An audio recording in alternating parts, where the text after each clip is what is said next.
বিষধর সাপ Russell viper এবার পৌঁছে গেছে ঢাকাতেও। বিশ্বের দ্বিতীয় বৃহত্তম বিষদাঁতের ছোবল থেকে রক্ষা পাবে না রাজধানীবাসী। এতদিন ঢাকার আশেপাশে পদ্মা তীরের জেলাগুলোতে উপদ্রব বাড়তে থাকলেও এখন আর সেসবে সীমাবদ্ধ নেই।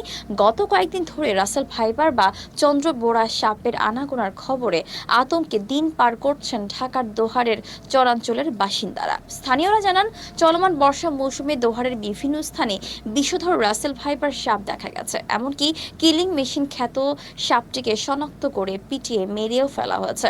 এই খবর ছড়িয়ে পড়ার পর থেকে দোহারের নতুন আতঙ্ক এখন রাসেল ভাইপার। সবচেয়ে বেশি ঝুঁকিতে আছে নারিশা, বিলাসপুর ও নয়াবাড়ি ইউনিয়নের পদ্মার তীরবর্তী এলাকার বাসিন্দারা। সম্প্রতি দেশের বিভিন্ন অঞ্চলে রাসেল ভাইপার বা চন্দ্রবোরা সাপের আনাগোনা বেড়েছে। সাপটি মারাত্মক বিষধর হওয়ায় এর কামড়ে ইতিমধ্যেই প্রাণ হারিয়েছে শতাধিক মানুষ। প্রতিনিয়ত সংখ্যাটা জ্যামিতিক হারে বেড়ে চলেছে। অথচ সাপের এই প্রজাতিটি বাংলাদেশ থেকে বহু বছর আগে বিলুপ্ত হয়ে গিয়েছিল বলে মনে করা হয়েছিল, কিন্তু বর্ষাকালে নদীর পানি বাড়ার ফলে ভারত থেকে ভাসতে ভাসতে বাংলাদেশে চলে এসেছে।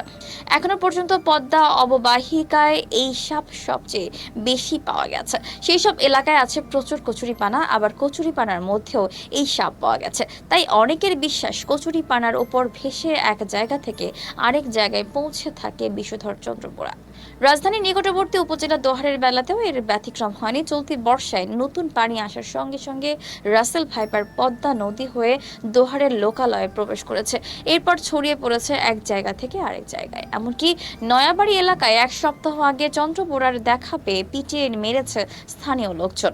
দোহারের পদ্মা তীরবর্তী এলাকায় বাসিন্দারা তাই আতঙ্কে রাত দিন কাটাচ্ছে। নদীর পাড়ে খেলা করায় সবচেয়ে বেশি ঝুঁকিতে আছে শিশুরা।